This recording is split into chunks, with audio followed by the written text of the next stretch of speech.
Welcome to another deep dive.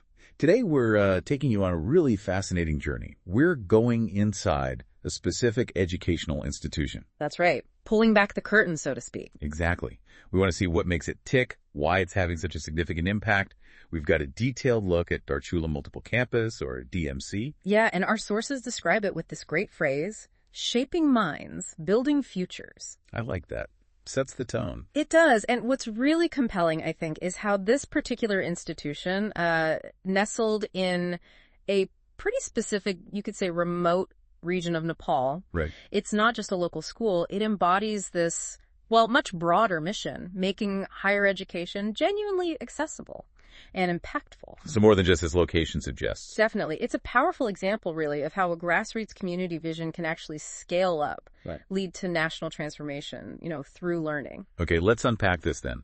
Our mission for you today is to really distill the essence of Darchula Multiple Campus, DMC. It's located in Mahakaleo 4, Kalanga, Darchula. That's in Nepal's Sudur province. A key detail, the location. Absolutely. And we're exploring why this place, now a constituent campus of Far Western University, is such a, compelling choice for higher education. Yeah, what makes it stand out? Exactly. We'll get into its unique strengths, its commitment to shaping futures, and the real-world impact it seems to be having. Sounds good. Where do we start? The beginning. Let's do that. Why?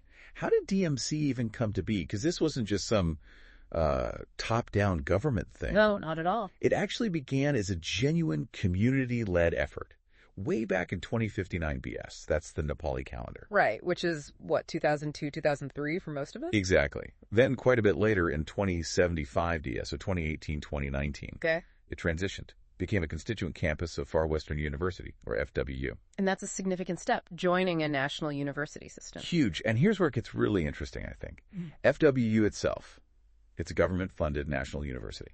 Parliament established it back in 2010. Yeah. And its specific mandate to make higher education accessible, affordable, and really impactful, especially in Nepal's far western region. So DMC becoming part of FWU fits perfectly with that mission. Precisely. That evolution you mentioned from a local community's sort of dream to becoming a foundational part of a national university that really highlights a powerful model.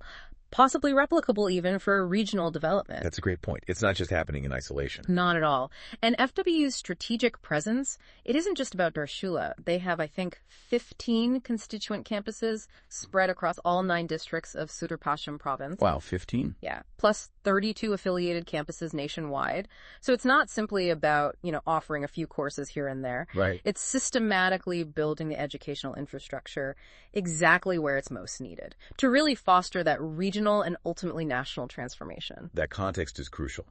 And before joining FWU, DMC actually had a long history with another major university, right? That's right. Tribhuvan University. It had a proud association there for many years. Building a legacy, really, based on this shared vision of visionary educators and community leaders. Absolutely. And our sources describe how it evolved during that time into a, quote, trusted hub of higher learning. Trusted hub. I like that. Yes.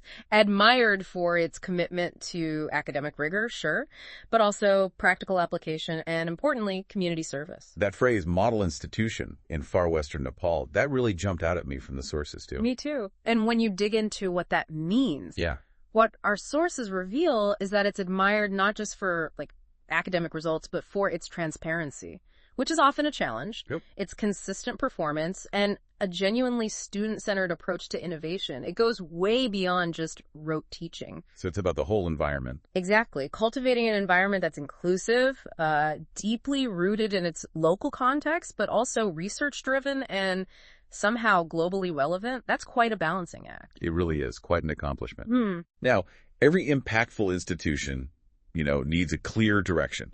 A North Star. Yeah, vision. Yeah. And DMC's vision is pretty ambitious. To become the center of academic excellence in Sudur province. That's aiming high. It is. The goal is producing graduates who aren't just competent and ethical, but also socially responsible. People capable of contributing nationally and even globally. That's a big goal. And it needs a solid foundation.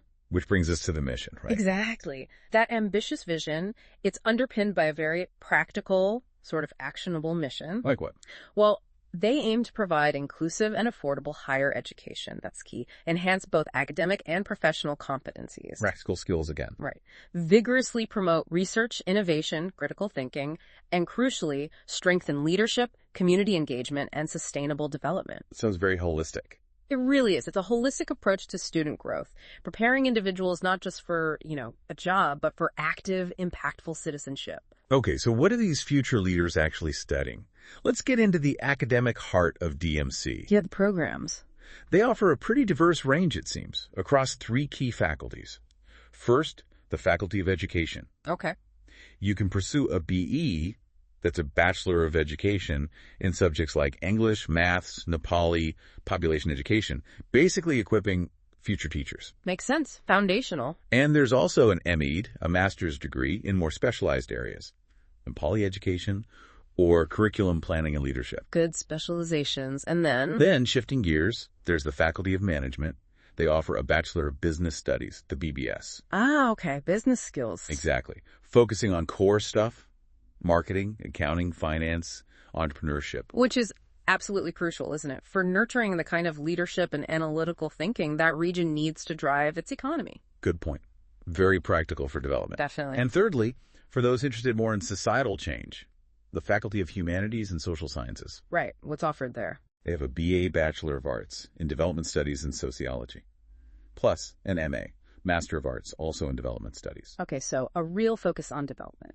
Seems like it. Yeah. These programs are really designed, it looks like, to deepen understanding of social change, cultural contexts. Which would be ideal for careers in government, NGOs, research, that kind of thing. Exactly. What's really fascinating here, I think, is how these programs, they don't feel generic. They seem specifically tailored to address needs within the region, and maybe beyond too. That intentionality is important. It suggests they're really thinking about impact. Agreed. But what truly sets DMC apart, beyond just the list of programs in the curriculum? Yeah, what are the unique strengths? Our sources point to several distinct advantages. First, they really emphasize academic excellence. Okay. Standard goal, but how? By meticulously aligning their curriculum with national standards, yes, but also global trends, and with a really strong focus on outcome-based, student-centric learning. So, not just ticking boxes, focused on what students can actually do. That's the idea. And beyond the what of the curriculum, it's often the who that makes the difference, right? The faculty. Absolutely. And the sources highlight the dedicated and experienced faculty, described as highly qualified, passionate mentors. The important part is key. It's not just delivering lectures. It's about inspiring, guiding students, bringing the learning experience to life. That's where the real impact happens. Couldn't agree more. And it's not all just theory in classrooms. No. No, they deeply prioritize practical and skill-based learning. We're talking these like fieldwork, internships, workshops, project-based education. Oh, the hands-on stuff. Exactly. Making sure students get real-world insight, which is just so incredibly important for future careers, whatever the field. Absolutely critical. Turns theory into capability. Yeah. And another point the sources make is the environment itself. How so? Imagine this. Learning in a serene and supportive learning environment. Okay. Our sources really highlight how DMC is nestled in these peaceful hills of Darchula, offers a wonderfully distraction-free atmosphere. I can see how that could be a real advantage. Fosters deeper focus, maybe a more profound learning experience away from, city noise and bustle. Could be. And finally, one more key strength.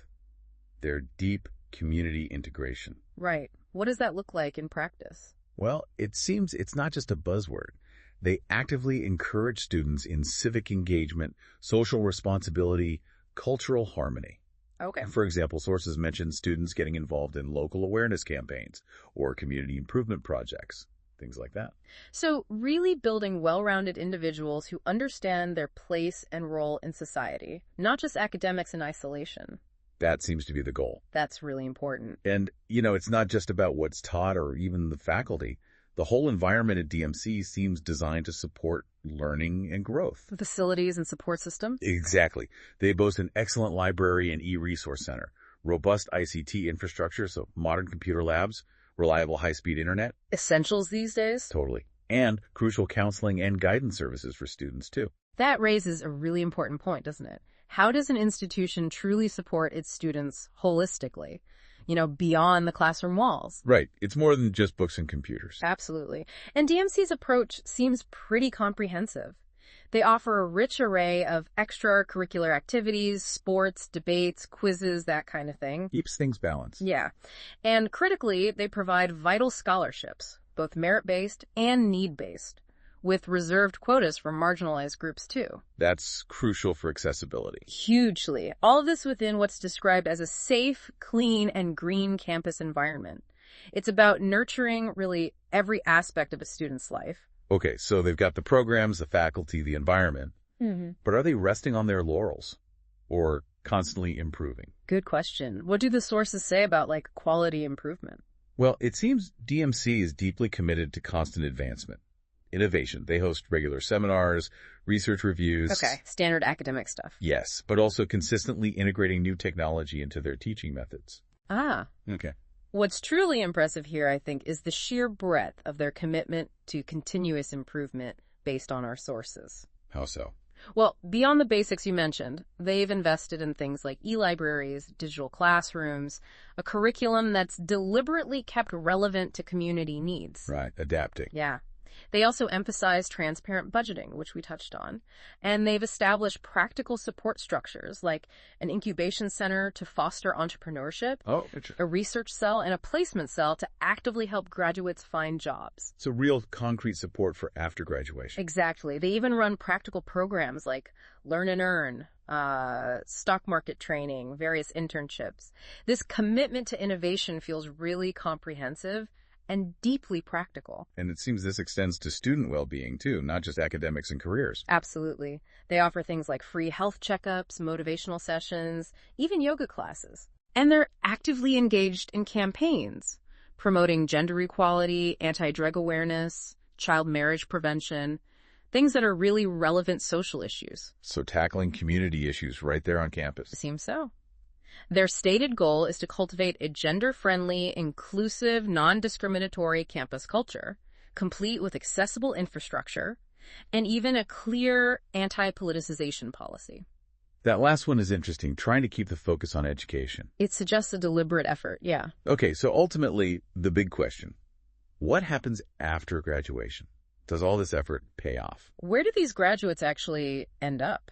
Well, our sources indicate that DMC graduates really do thrive. They go on to become successful teachers, lecturers, bankers, financial analysts, That's a good fix. NGO officers, development workers, government officials, planners, entrepreneurs, researchers. It's quite a broad list. It is. And if we connect that back to the bigger picture we discussed, DMC doesn't just prepare students for a job. Through their blend of practical training, that comprehensive career guidance, robust networking opportunities, they actively prepare students for, and the sources use this phrase, leadership and lifelong impact. Leadership and lifelong impact. That's powerful. It is. It's not just about educating minds. It's about profoundly empowering lives, shaping communities from the ground up. So wrapping things up then, we've taken a pretty deep dive into Darchula Multiple Campus, a place that genuinely started with a community's dream. Yeah, quite humble beginnings. And grew into this vital constituent campus of a national university, really seeming to embody its motto, shaping minds, building futures. From its diverse academic offerings and that dedicated faculty to its strong community ties, and this, comprehensive commitment to continuous improvement. Right. It really paints a vivid picture, I think, of an institution deeply invested in the success of its students and the entire region. It really does. And, this raises an important question, maybe for you, our listener, to think about. Ooh, what's that? How does a campus like DMC, situated in a very specific region with such strong local roots, how does it not only contribute significantly to national progress, but also prepare graduates who are capable of impacting the global landscape? That's interesting. Local roots, global reach. Kind of. Consider the profound power of localized, accessible education like this as a driving force for potentially far-reaching, even international change. Something to mull over. Definitely something to think about. What stands out to you, listening now, about DMC's approach? For me, it's just a powerful reminder that real opportunities, transformative journeys, they can truly begin anywhere. Even in the peaceful hills of Darchula. Exactly. Yeah. Join us next time for another deep dive.